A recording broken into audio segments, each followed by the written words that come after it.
Terceira geração do romantismo português. Entre os anos 1860 a 1870, é considerado um momento de transição, por já anunciar o realismo.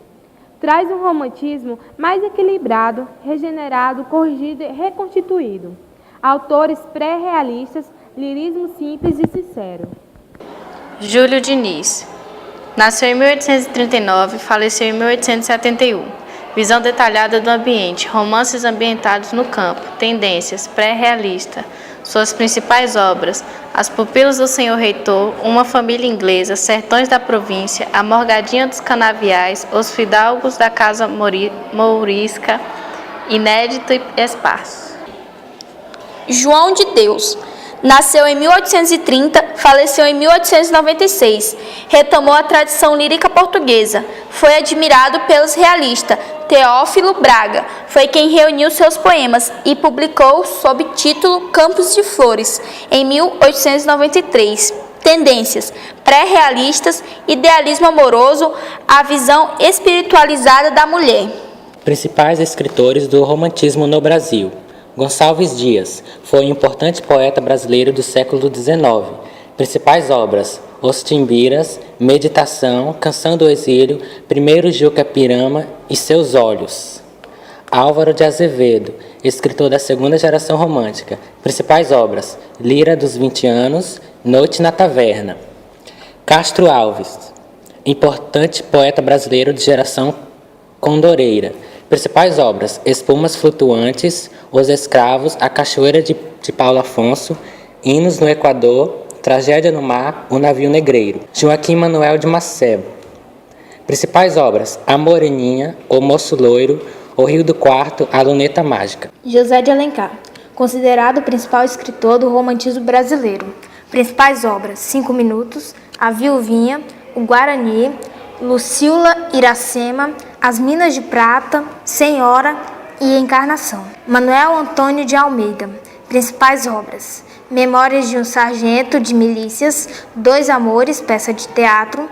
Bernardo Guimarães, romancista e poeta. Principais obras: O Seminarista e A Escrava Isaura.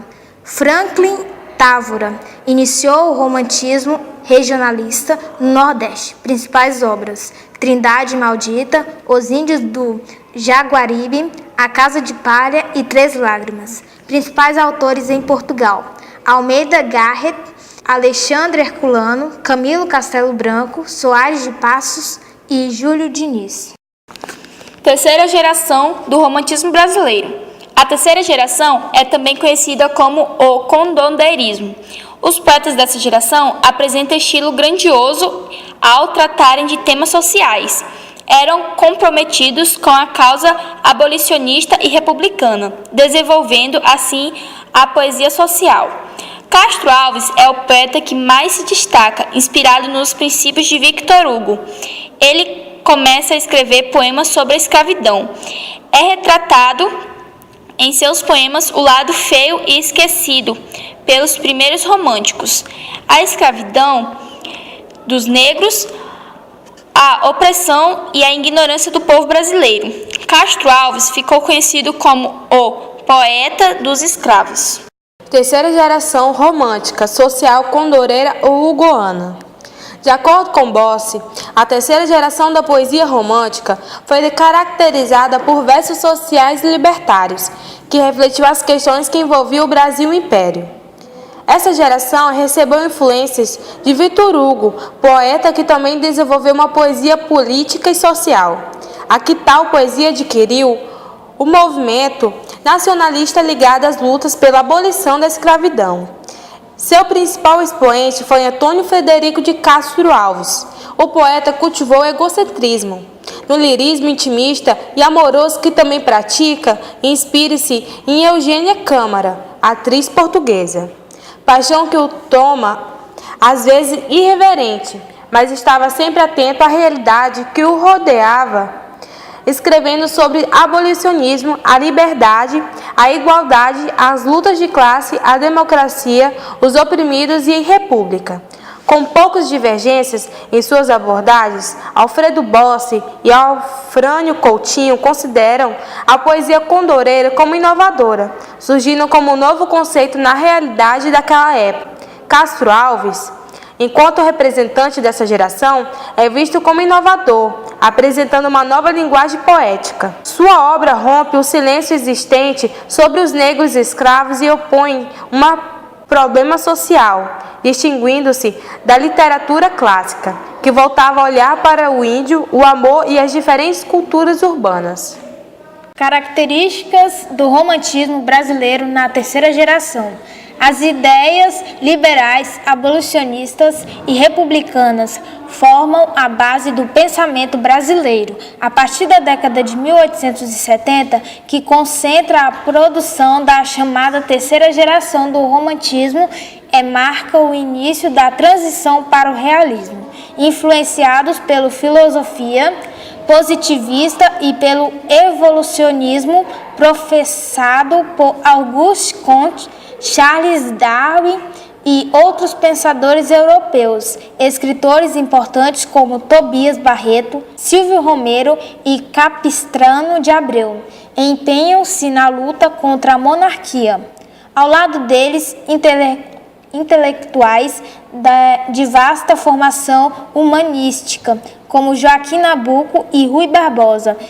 Poetas de grande expressão como Castro Alves assumem papel de destaque na divulgação do novo ideário. Principais autores e obras do romantismo brasileiro na terceira geração. Joaquim de Souza Andrade. Desde jovem, questiona a aristocracia rural do Maranhão, abraçando também a causa abolicionista e republicana. Sua poesia é, em grande parte, fruto das viagens que fez. Conheceu muito bem o índio brasileiro, as culturas europeia e norte-americana. Sua obra, bastante original, destaca-se pelo estilo, emprego de vocabulário indígena e estrangeiro, neologismos, exploração da sonoridade dos versos, tudo apoiado em constante pesquisa. Sua obra mais conhecida é Gués Errante, obra baseada na lenda de indígenas andinos. Gués era o adolescente sacrificado pelos sacerdotes em oferenda aos deuses. Castro Alves. Um dos principais autores foi Castro Alves, que nasceu em 1847 na Bahia e morreu em 1871. É o poeta que mais se destaca, inspirando nos princípios de Victor Hugo. Ele começa a escrever poemas sobre a escravidão. Há retrato em seus poemas o lado feio e o esquisito pelos primeiros românticos, a escravidão dos negros, a opressão e a ignorância do povo brasileiro. O poeta dos escravos é considerado a principal expressão da poesia brasileira. Além da poesia social, cultivou ainda a poesia lírica, a épica e o teatro.